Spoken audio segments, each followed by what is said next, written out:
everyone, I'm Jasina Paris and I welcome you all to today's daily news analysis. आज है 5th September 2025 and we're going to be seeing important articles from the Hindu and the Indian Express. So let's begin. आज का जो पहला article हम देख रहे हैं it is with regard to the GST reforms.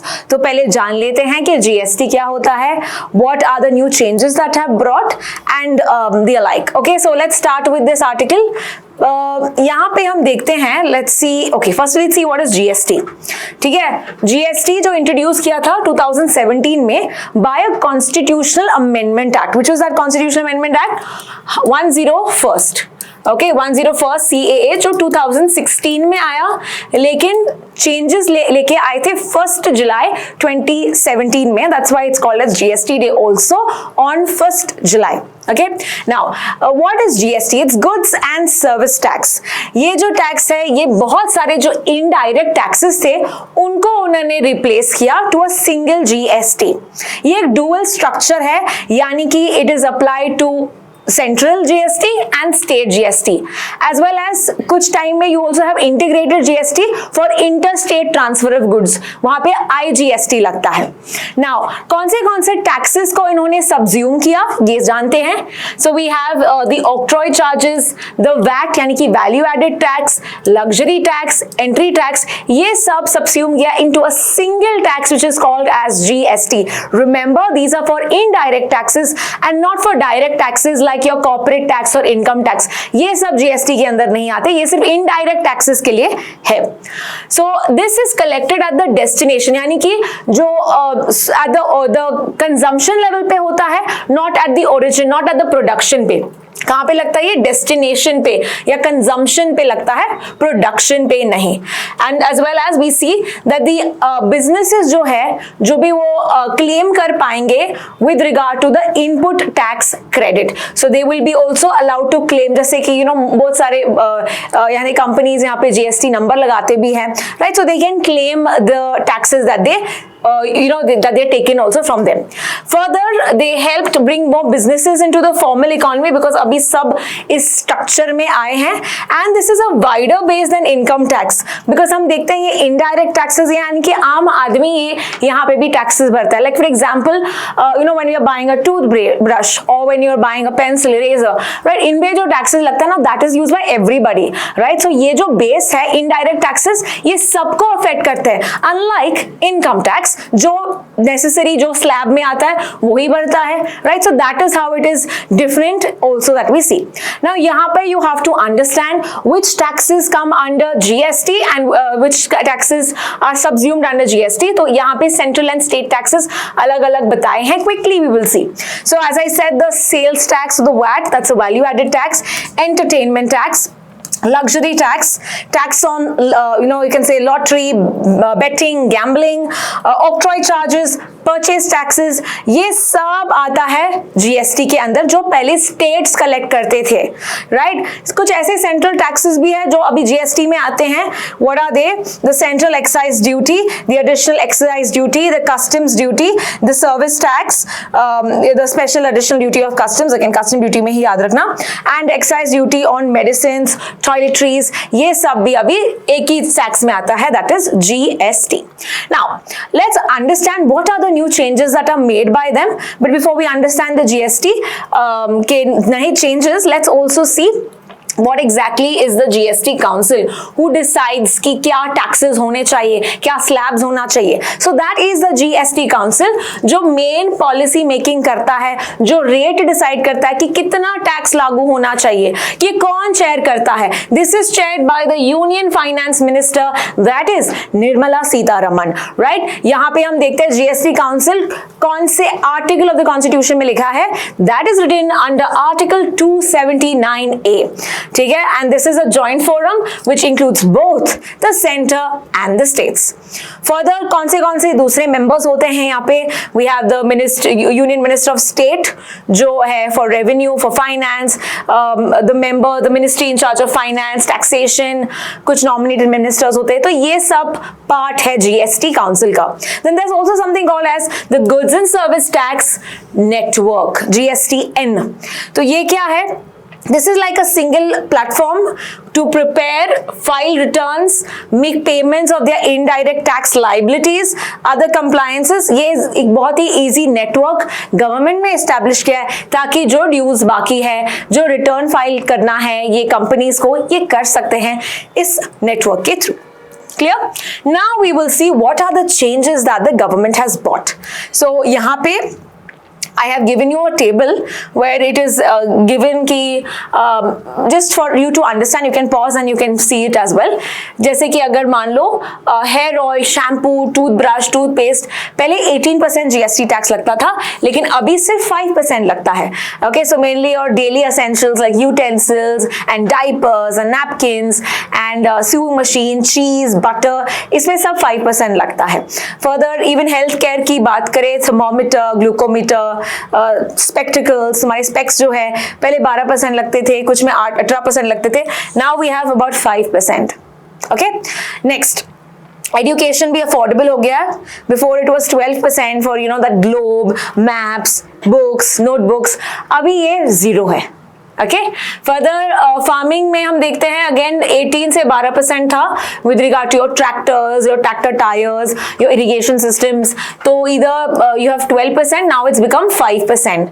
Automobile भी अगर हम 3 मोटरसाइकिल्स की बात करें, डीजल हाइब्रिड कार्स की बात करें, पहले 28% लगता था, अभी 18% लगता है. एंड फाइनली इलेक्ट्रॉनिक अप्लायंसेस जैसे कि एसीज की बात करें, डिश वॉशिंग, टेलीविजन, पहले 28% लगता था, now you have it 18%, right? So these are all the taxes that we say. So as you can see, it has reduced, but of course there's one sector that is not very happy, जो है airlines. Okay, so यहाँ पे article यही कह रहा है कि auto, pharmacy, ये फार्मास्यूटिकल्स और सब, they are very happy right with the new GST revamp, but the airlines are upset because यहाँ पे 18% रेट लगेगा on economy, non economy tickets, जैसे प्रीमियम ट्रैवल कहते हैं, बिजनेस क्लास कहते हैं, उनको यहाँ पे ज्यादा टैक्सेस लगाएंगे. So travel will be a little expensive. Further अगर हम देखते हैं what are the other changes and why government has made the changes, let's quickly see them. तो ये 56th मीटिंग था, 56th जीएसटी काउंसिल मीटिंग, जो 2 दिन पहले हुआ September 3rd को. Now earlier we had 4 slabs. Which are these 4 slabs? It was 5%, 12%, 28, 18% and 28%. So 5, 12, 28 and 18. Now it is only 2. Which are there 2? 5 and 8%. This is important. पहले 4 slabs थे, अभी 2 slabs हो गए, तो 5% and 18%. Now there is a new slab also which is the 40% slab, but these are only for the sin goods and luxury goods. अभी क्या होते हैं ये sin and luxury goods? Luxury goods like your Harley Davidson, your premium products, right? They come under your luxury goods. Okay, whereas sin goods की बात करें, those goods that are not good for the environment, not good for your health. For example, cigarettes की बात करें, है ना, तो ये आता है, टोबैको की बात करें, these are coming under the sin goods that are not good for your body or not good for the environment. Further, ये जो rates हैं ये September 22nd से लागू होंगे. Many items will then become cheaper that we talk about toothbrush, ये butter, cheese, ये सब हमने देखा, ये 12% था, 5% हो गया. So that is a good news for all. Now why did we introduce these changes? Because हमारा जो GST सिस्टम था, as we saw there were 4 slabs, इसको सिंप्लीफाई करना था because it was so confusing, कुछ 12%, कुछ 18%, कुछ 5%. So now we have only 2 slabs. So this was aimed to do with regard to GST simplification. Further हम देखते हैं गवर्नमेंट ने डिले किया था बिकॉज उनको लगता था कि अगर हम कम करेंगे then we will lose out on revenue, है ना, रेवेन्यू हमारा जो कंसर्न होगा कम होगा. एंड इट वाज सेड कि इट मे कॉस्ट 48,000 करोड़, इतना कम रकम उनको मिलेगा. So that's why they had delayed it. Now they are saying that what is the new stand? And the new stand is that this will boost the demand and consumption. जितना कम रकम होगा उतना ज़्यादा एयरलाइन, उतना ज़्यादा consumers consume करेंगे, spend करेंगे, demand करेंगे. So this is like a full cycle. अगर मान लो तुमने गुड्स चीपर कर लिए तो ज़्यादा कंज्यूमर के पास पैसा होगा, अगर मेरे पास ज़्यादा पैसे होंगे तो मैं ज़्यादा खर्च करूंगा ऑन गुड्स एंड सर्विसेज, दूसरे goods and services, right? Now when I'm talking about I will also demand for more goods, तो डिमांड भी बढ़ेगा. अगर मैं डिमांड ज्यादा करूंगी, कंज्यूमर्स डिमांड करेंगे, तो प्रोडक्शन भी बढ़ाया जाएगा. Suppliers will increase the production. अगर प्रोडक्शन को बढ़ाना है, I will require more factories, I will require more people, यानी एम्प्लॉयमेंट भी जनरेट होगा, एज वेल एज इन्वेस्टमेंट भी आएगा, because now I will have centres in various parts of India. तो मेरा इन्वेस्टमेंट पंप इन होगा, मेरे जॉब्स इंक्रीज होंगे, और जिसके कारण और भी ज्यादा स्पेंडिंग होगा. सो this is like the virtuous capex cycle बोलते हैं इसको, कि जितना ज्यादा तुम गुड्स को चीप करते हो, further it will help in various other demand and production and supply and so on. तो ये हमने देखा with regard to the consequences of the changes and what are the changes. Let's proceed to the next article. अगला article है with regard to PVTGs. Now let's understand the context about this first. PVTGs particularly tribal vulnerable groups हैं, जिसके बारे में हम अभी देखेंगे. But ये कॉन्टेक्स्ट क्या है इस आर्टिकल का, कि जो मिनिस्ट्री ऑफ ट्राइबल अफेयर्स है, जो looks after the development of these PVTGs, they have said they have written to the Registrar General of India, Registrar General and Census Commissioner, who is, you can write that in the comment section, who is the Registrar General and Census Commissioner of India. ये आपको मुझे comment section में बताना है. तो ये इन्होंने letter लिखा है उनको कि जो हम सेंसस कंडक्ट करने वाले हैं, उनमें एक सेपरेट होना चाहिए, एक सेपरेट सेंसस या एन्यूमरेशन होना चाहिए PVTGs का. तो उनका डेटा सेपरेट होना चाहिए to bring them better development, as well as to ensure कि we can make better policies also for them. We need to know certain data specifically for them. एक separate report होना चाहिए. ये किसने लिखा है? Ministry of Tribal Affairs ने. Now we are going to see what exactly are these PVTGs and why the significance of enumerating them, counting them. Okay. So PVTGs कौन है? As I just mentioned, they are particularly vulnerable tribal groups. The full form, since it's not mentioned, I will write it down here. You can mention it in your notes. Particularly vulnerable tribal groups. ठीक है?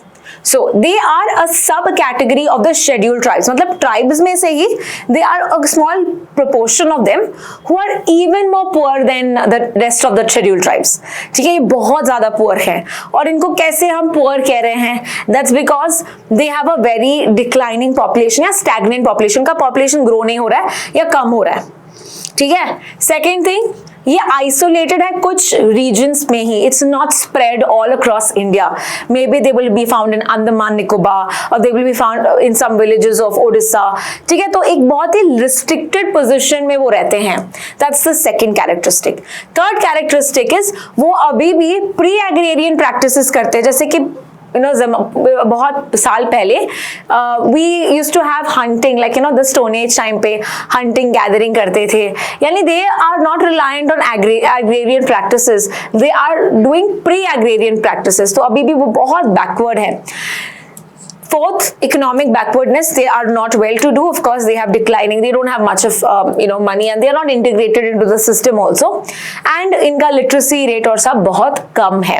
So you must have seen pictures of some tribes of Andaman Nicobar. How how they are how they look with regard to the outfit they wear. You can understand कि ये जो tribes हैं ये PVTGs होंगे, right? They are not well within the system or well within the society or Indian society. तो इसीलिए हम इनको कैरेक्टराइज कर सकते हैं कि इनको स्पेशल प्रोटेक्शन देना होगा. नाउ ये जो कॉन्सेप्ट है ये कौन से कमीशन ने दिया था? The name is Dhebar commission 1960-61 में, जिसने कभी पहले बोला था कि इसको प्रिमिटिव ट्राइबल ग्रुप्स कहेंगे. Then we change it into PVTGs. Okay, that's how the name change. पहले प्रिमिटिव था, उसके बाद पर्टिकुलरली वल्नरेबल किया, because primitive is like more backward types. Okay, now we have how many PVTGs? पहले जो 1974-1979 जो 5-year plan था, तभी जो गिनती की थी it was just 52, but soon we saw that we added some more and now the number is 75. Very important, please note it down. कहाँ पे ये स्प्रेड है? They are spread on in 18 states of India and 1 union territory जो है Andaman and Nicobar. So total 13 regions में they are in. Okay, so I told you they are very isolated. Next, सबसे ज्यादा PVTGs कहां पे है? ये जो ग्रुप्स हैं 75 में 13 PVTGs are found in Odisha. ठीक है, 13 are found in Odisha. But remember, अगर क्वेश्चन आता है कि मैक्सिमम पॉपुलेशन कहाँ पे है, do you understand the two difference? Groups ज्यादा उड़ीसा में है, बट अगर पॉपुलेशन वाइज अगर इनकी गिनती करें तो the answer would be Madhya Pradesh. So please note this important fact. Proceeding, इनका अभी कितना है एन्यूमरेशन, क्यों नहीं हो रहा है, क्यों गिनती सेंसस में करना है, ये सब देखेंगे। So there is no separate census for them that was ever done. ठीक है, ये एसटी के कैटेगरी में ही गिनती होते हैं, इनका पीवीटीजीज का सेपरेट कैटेगरी नहीं होता सेंसस में। So that is why tribal affairs ministry कह रहे हैं। Further 40 of them were listed as single entry in STs, that is in article 342। मतलब 342 क्या है? 342 gives the president the power to decide any group as ST or not। ठीक है, ये ST शामिल ST के ग्रुप में शामिल करते हैं कौन? प्रेसिडेंट। पर अगर इसको मॉडिफाई करना है इस लिस्ट को तो कौन करता है? तो पार्लियामेंट करता है। Please note this down, this is a very important and yet confusing fact कि president is the one who adds it to the ST list, any group to the ST list, but to modify और to exclude any group the parliament will decide. Okay, so यहाँ पे जो PVTGs पहले हम गिनती करते थे, that used to happen with regard to the ST in general because they are सब कैटेगरी ऑफ ST। जैसे यहाँ पे एग्जांपल है अबूज Maria which is a PVTG, ये छत्तीसगढ़ में है, they are added in ST, they are not added in PVTGs। okay, या उनका गिनती ऐसे सेपरेटली नहीं होता था। so why are we ensuring कि गिनती हो, why are we ensuring कि enumeration हो? that's because this will implement health and education systems। okay, this will help us in implementing education systems more better, more effectively। further जो gaps है, हम policies लेके आ रहे हैं पर क्या उनको मिल रहा है, क्या they actually benefiting from it, that is required to see. तो अगर नंबर होगा तो पता चलेगा कि क्या कम हुआ है, ज्यादा हुआ है, that will help us to understand. और दिस विल ऑल्सो रीअसेस कि एक्चुअल में कोई ग्रुप को ऐड करना है क्या या डिलीट करना है क्या, तो ये सब भी ये हेल्प करेगा to get us, so reclassification करने में भी मदद करेगा। Is that clear? Further, what are the estimates that we see? PM Janman scheme. Now this came on November 23rd। यहाँ पे मैं आपको क्वेश्चन पूछना चाहती हूँ कि ये जो जनमन स्कीम है ये पीवीटीजीज के लिए है, जो स्पेसिफिकली एक ट्राइबल डे के दिन बनाया था। ओके, सो ये ट्राइबल डे जो है, जनजातीय दिवस कहते हैं इसको, ये कब मनाया जाता है ये आप मुझे कमेंट सेक्शन में बताएंगे। ठीक है, तो जनजातीय दिवस, it was birth anniversary of a very important tribal leader, तो आपको ये मुझे कमेंट सेक्शन में बताना है। तो ये अबाउट 24,000 इस स्कीम में पीवीटीजीज के वेलफेयर के लिए लगाया था 200 डिस्ट्रिक्ट्स में। Further ministry of tribal affairs जो है, they also conduct surveys, census नहीं सर्वेज कंडक्ट करते हैं। तो इसमें पता चला है कि अबाउट 47 लाख पीवीटीजीज हैं इंडिया में, 47 लाख। ओके, एंड सबसे ज्यादा कहां पे, as I already mention, Madhya Pradesh में है, बट ग्रुप्स ज्यादा, ये जो ग्रुप के नंबर्स हैं ये पाए जाते हैं ओडिशा में। स्मॉलेस्ट कहां पे पाया जाता है, that is in Andaman Nicobar, it's a group called as Sentinelese, सिर्फ 15 है उसमें। ठीक है, so that is the startling information. या और लार्जेस्ट पीवीटीजीज ग्रुप के बारे में पूछा जाए तो याद रखना, the Baiga community which is in Madhya Pradesh, which is about 4 lakh individuals. तो ये important data, please note it down. These are some other names of PVTGs if you would like to know, like Onges, Jaravas, Shompens जो अंडमान निकोबार है, Raji is in Uttarakhand, Kota in Tamil Nadu, Birhor Odisha, Kamar in Madhya Pradesh, Sawar, Birhor, Birjia, Korwa, Parhaya which is all in Bihar. ठीक है, so they can ask you also कि which of them are PVTGs or not. Anyway, proceeding to the next article, we are discussing about India China and the border issue. तो इसके background के बारे में इस article में हम discuss करते हैं। Let's understand. So here if you talk about historically, ठीक है, जो इंडिया चाइना बॉर्डर बना कैसे बना। Now India we know we were ruled by the colonial, the British, whereas अगर हम चाइना की बात करें, it was ruled by the Qing dynasty. ठीक है, and this was also called as a Manchu empire. तो चाइना में Manchu empire which is about 1644 to 1912, ये चाइना का रूल था। सो हमारा जो बॉर्डर इशू है that is shared by two, the British and the Manchu empire. Now borders back then ये एकदम प्रिसाइज नहीं है because of the difficult terrain, because हमारे दोनों के बीच में हिमालयाज हैं, right. So the terrain is with regard to Himalayas, कोई settlement नहीं था, so that is why to demarcate कि ठीक है ये इंडिया है ये चाइना है, that was very difficult, right? But India ने रिलाई किया ब्रिटिश एरा मैप्स में, because we saw that two यहाँ पे कमीशंस बनाए थे जिन्होंने डिमार्केट किया, which are the names, एक है मैकमोहन और दूसरा है Johnson line. Okay, so we refer to these two lines, okay, without negotiating after the British when हमने वापस से कुछ negotiate नहीं किया, जो ब्रिटिश करके गए हम उससे खुश थे. Now conflict started beginning because after the British left, we were left with okay ये हमारा जगह है, वो बोल रहे नहीं ये हमारा जगह है. So there was this one area called as Aksai Chin. ठीक है. Now what is Aksai Chin? Aksai Chin is a high altitude desert जो claim करता है इंडिया, but occupation रह रहे हैं Chinese. Okay, so you can see here this is the Aksai Chin which is a high altitude region. Human settlement यहाँ पे बहुत ही difficult है because the terrain is not easy. So this is you can say so even though it's claimed by India, यहाँ पे Chinese occupation है. Okay, and so China has also built something called as the Xinjiang Tibet highway. They have built it there. Okay, now eastern sector में क्या situation है? Eastern sector में we have Arunachal Pradesh, right? China calls it Tawang. तो India में ये जो Tawang reason है for China, we are controlling it. It's our state, right? So this was based on the McMahon Line agreement that was given with associated agreement with the Tibet. तो McMahon Line है. In fact, there was one more line called as McDonald Line.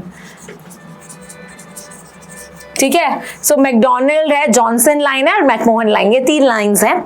इसमें से India कौन सा line मानता है? McDonald नहीं मानता, इंडिया मानता है Johnson line. Okay, so Johnson line is what we think, McDonald line is what China believes in. Is that clear? And McMahon line is a 1914 McMahon line जो हमने तिब्बत के साथ agreement में किया in the year 1914.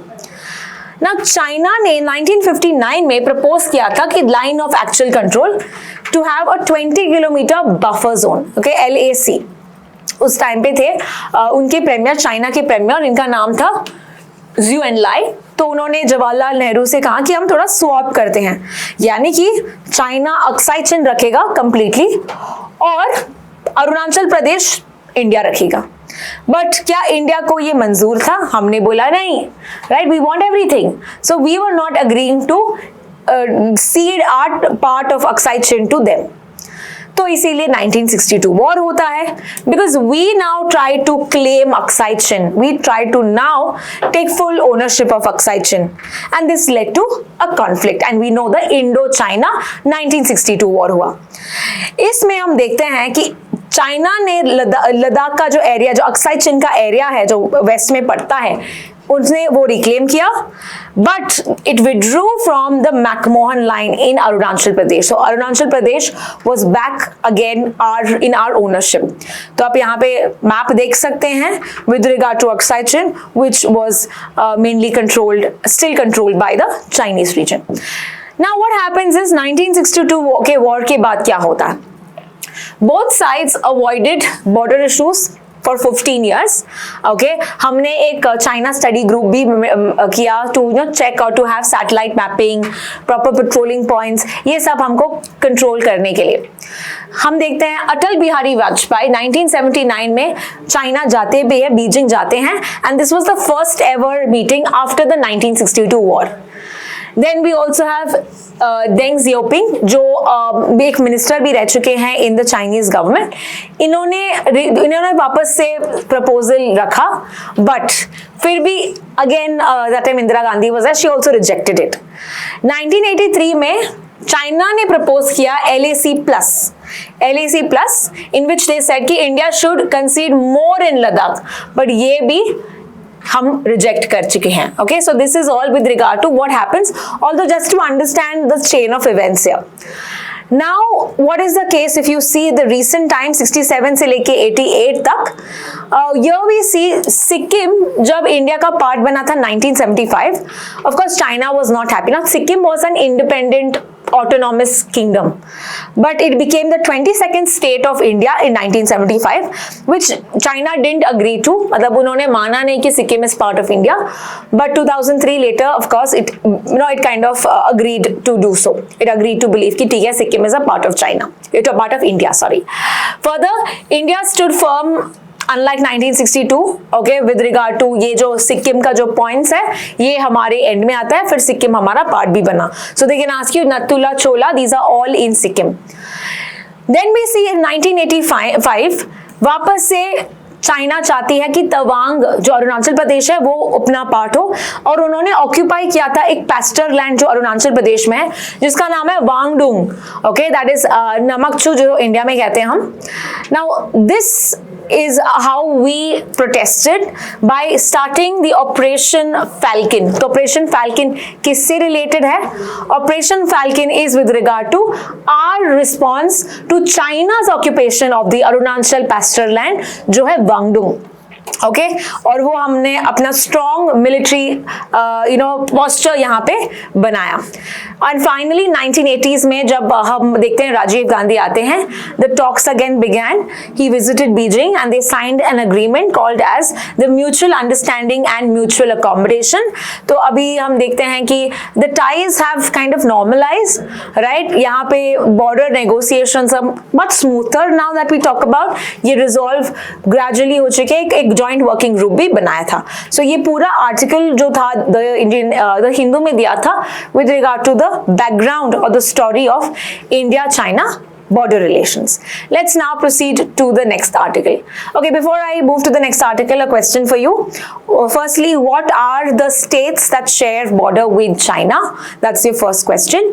The next question is with regard to what is the program that India has started to increase the border infrastructure among these states. What is India's program that we have done by the Ministry of Home Affairs to increase the border infrastructure in these states? तो ये दो question आपको chat box में लिखना है.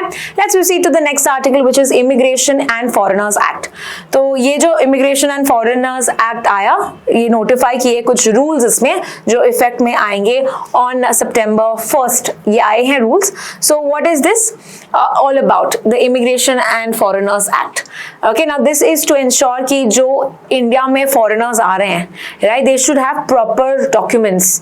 Okay, they should come by proper procedures. हमारे जहाँ पे institutions हैं, they need to report on the central database. Digital एक platform होगा जहाँ पे उनको report भी करना होगा.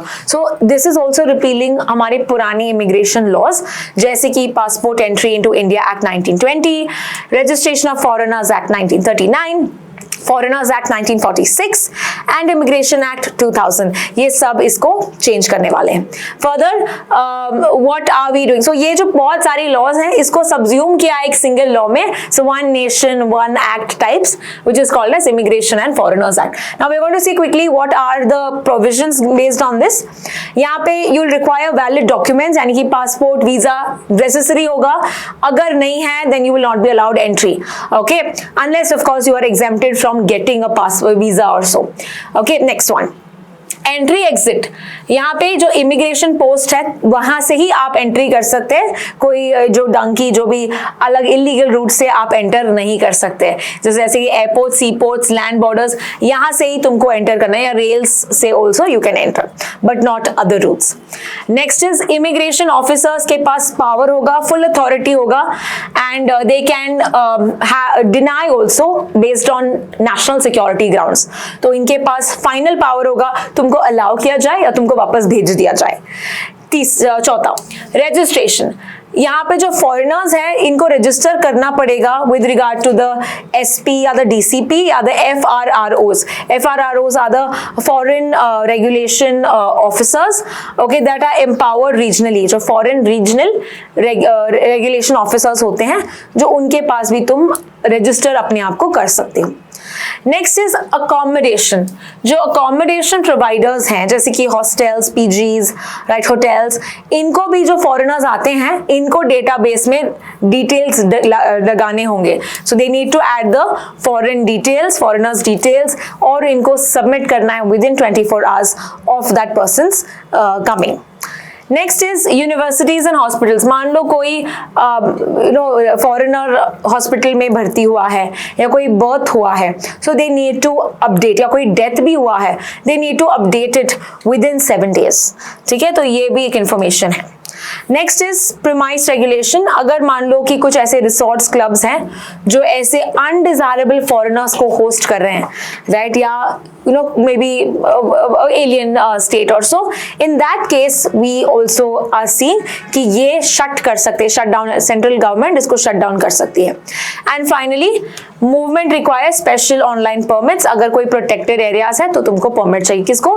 फॉरेनर्स को। तो these are the general provisions that we see under this particular law. कुछ यहाँ पे एग्जेम्प्टेड भी है। Now this is very generalise, okay, like for example military personnel जो ड्यूटीज में है, या अगर मान लो citizens of Nepal and Bhutan, they are coming within the designated borders, ये post से आ रहे हैं, तो उनको यहाँ पे exemptions हैं।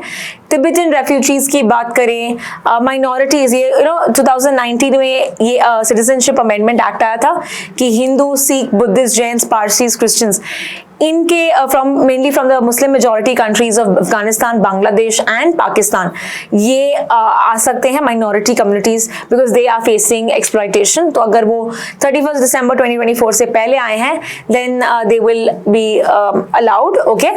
फर्दर श्रीलंकन तमिल नेशनल्स को भी यहाँ पे शेल्टर दिया जाएगा जनवरी 9, 2015 से पहले आए तो। डिप्लोमैट्स जो आए हैं या फॉरेन मिलिट्री आए हैं, तो ये सब एग्जेम्पशन लिस्ट में आते हैं। सो यहाँ पे आपको देख के पता चलेगा कि कौन सा एग्जेम्पशन है। I am sure there is nothing much to worry. What are the new things that are added in this particular 2025 act? यहाँ पे डिजिटाइजेशन, ये एक इंपॉर्टेंट एस्पेक्ट है, डिजिटल सिस्टम्स। तो आप देख सकते हैं कि hospitals and all must update data electronically, which is making robust data.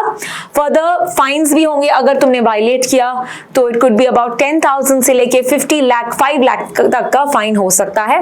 Of course, the fines for other citizens, mainly like Tibetans, Mongolian monks, okay, yeah, some Pakistanis and Bangladesh, Afghanistan's mainly from minority, इनका fine लो भी हो सकता है। Further centralization, किसके पास ज्यादा authority है? The immigration officers, यानी कि the central level officers, इनके पास ज्यादा पावर है। And states and UTs may only act under delegated powers, अगर उनको वो पावर दिया गया है तो। Further यहाँ पे एग्जैक्टली लिखा है कि किसको एग्जेम्प्ट किया है, तो लोकल यहाँ पे डिस्क्रिशन नहीं हो सकता। यहाँ पे आपको लगता है कि निर्दोष है तो अलाउ नहीं, ये नहीं कर सकते आप। So that is the point for no local discretion. Now what is the impact of this law? Impact कहाँ जाए तो we will know the proper route of how these people come, foreigners come. We will also have a better data on the same. We will also ensure कि एक separate proper rules and regulations follow किया जाएगा। National security can be well kept under check, right? So इसीलिए Ministry of Home Affairs is the designated body जो ये particular देखती है with regard to immigration and foreigners movement. So this is all with regard to this article. Let's proceed to the next article, and the next article is Rajasthan ka new tougher anti-conversion bill. So provisions of the law of course are not important. I've highlighted them because of course ये state level है, but anti-conversion laws क्या है इसके बारे में questions आ सकते हैं। So anti-conversion laws क्या होते हैं? ये laws बनाए जाते हैं to regulate religious conversions, okay और कैसे रेगुलेट करते हैं? इधर तुम पिनलाइज करते हो एनी फ्रॉडुलेंट कन्वर्जन्स, अगर किसी ने तुमको फोर्सफुली कन्वर्ट किया है, that is not allowed, that is anti conversion. Now remember, India does not have a central conversion law, कोई भी एंटी कन्वर्जन नेशनल लेवल पे नहीं है, okay, there is no anti national level, okay, but there is state level laws, ये है बहुत सारी states ने लॉज बनाए हैं, और पहला ऐसा स्टेट जिसने लॉ बनाया है वो है Odisha in the year 1967। So this is the first law that we have in India. उसके बाद बहुत सारे दूसरे स्टेट्स ने बनाया, जैसे कि Chhattisgarh, Gujarat, Jharkhand, Uttarakhand, Uttar Pradesh and Himachal Pradesh, and recent वाला in the news is Rajasthan.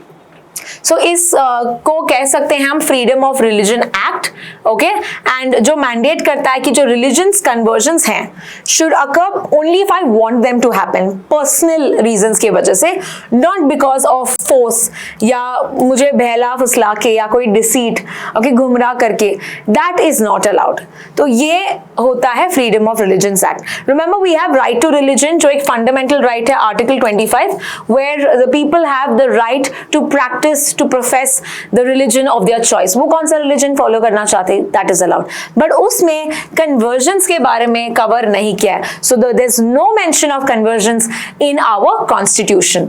Now further ये जो राजस्थान वाला बिल है, इसमें क्या क्या बताया जाता है, we just have like an understanding कि अगर तुम ऑन द प्रीटेक्स्ट की ओके मैं शादी कर लूंगा, और you know with regard to glorifying one religion या दूसरे वो रिलीजन को नेगेटिवली बता के अगर तुमने किसी को यू नो उत्साया चेंज करने के लिए, that is a conversion case, okay. Second thing, घर वापसी, अगर वो मान लो कि वो पहले एक रिलीजन में फॉलो करता था, then he shifted to another religion, then he goes back to that religion, so that is allowed, ठीक है, that is not deemed as conversion.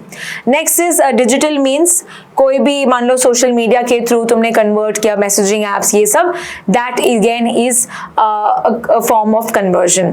Further NGO कौन से कवर होंगे, तो NGO, schools, hospitals, religious missionaries, ये सब इस एक्ट में अंदर आएंगे। What is a propaganda, by misinformation, ideas, ये सब करके तुम कन्वर्जन कर रहे हो, नॉट अलाउड। एंड कंप्लेन कौन कर सकता है, this is important because any person can complain. ऐसा नहीं कि कोई विक्टिम है या फैमिली मेंबर्स है, नहीं, मेरा कोई रिलेशन नहीं है, कोई नाता नहीं है, then also I can complain कि ये एंटी कन्वर्जन का केस है। पेनल्टीज क्या है, you can just have a quick look, okay. अगर बच्चा है लाइक 7 to 14 ईयर्स है तो मिनिमम 5 लाख का है, okay. If it all it's a minor, if it's a woman, then 10 to 20 years of age, okay, fine है 10 lakh. So you can just have a read through, although not important from the exam because this is a state level bill, so they will not ask you. National level होता तो discuss करते। Now voluntary convergence, okay, अब मान लो कि तुमको convert करना है, in that case तुमको 90 days in advance DM district magistrate के पास जाना होगा and you have to submit. पहले था 60 days, अभी 90 days करवा दिया। फर्दर जो कन्वर्ट कर रहा है, मेनली जो बाबा होते हैं या प्रीस्ट होता है, they need to ensure 60 days in advance वो नोटिफाई करें, और अगर तुमने वायलेट किया, again 7 to 14 years of jail, okay, and fine is 3 to 5 years, 3 to 5 lakhs। Now what is the criticism as the opposition says कि Rajasthan is always been very harmonious, ऐसा कोई love जिहाद वाले केसेस आए नहीं है, ज्यादा है नहीं।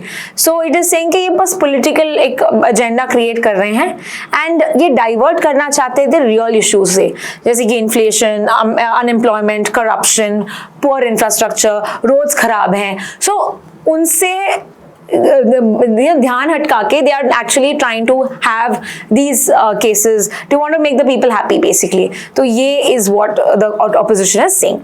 Let's proceed to the last article of the day, which is with regard to PM, not last article, there's one more article after this.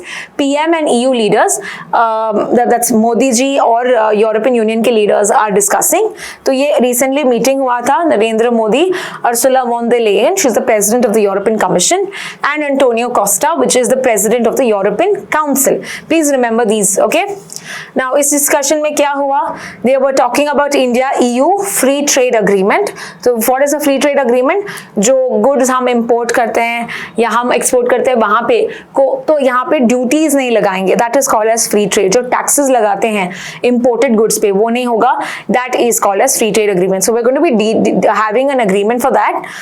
Implementation of the IMEC. IMEC क्या है?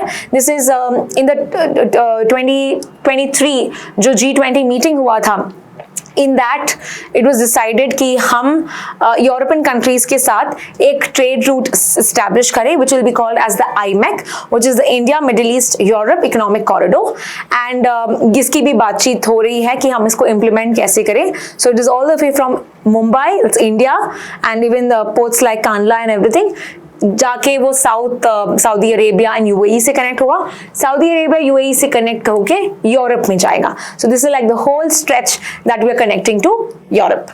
Next, efforts for early end to the conflict in Ukraine, इसके बारे में भी चर्चा हुई. So we also see S Jaishankar who also met with the Ukraine के counterpart जिनका नाम है एंड्री सिबिया. सो इनके साथ भी डिस्कशंस हुए. Now what was the general agenda that we talk about? Timelines क्या है? FTA कंक्लूजन होगा. By the end of 2025, we'll see a new agreement coming for free trade agreement. और हमारा इंडिया EU summit भी होगा in 2026. तो इसके बारे में हम देखेंगे when the time comes. Proceeding to the last article now, which is the NIRF. This is the National Institutional Ranking Framework, जो 2015 में आया. Ministry of Education ने दिया है ये. कौन से पैरामीटर्स इसमें आते हैं? Quickly let us see. Teaching, learning, resources कैसे हैं? Research कैसा है? Graduation आउटकम्स क्या है? Outreach, inclusivity and perception. ठीक है, परसेप्शन क्या है लोगों का उस यूनिवर्सिटी का. Now there is a new category that is added, very important, SDGs. ठीक है, फर्दर कितना ग्रीन प्रैक्टिसेस इस यूनिवर्सिटी ने अप्लाई किया है, अपनाया है, ये भी ये चेक कर रहे हैं. लास्टली, नेगेटिव मार्किंग भी देने लगे हैं. This is the first time ever this has happened.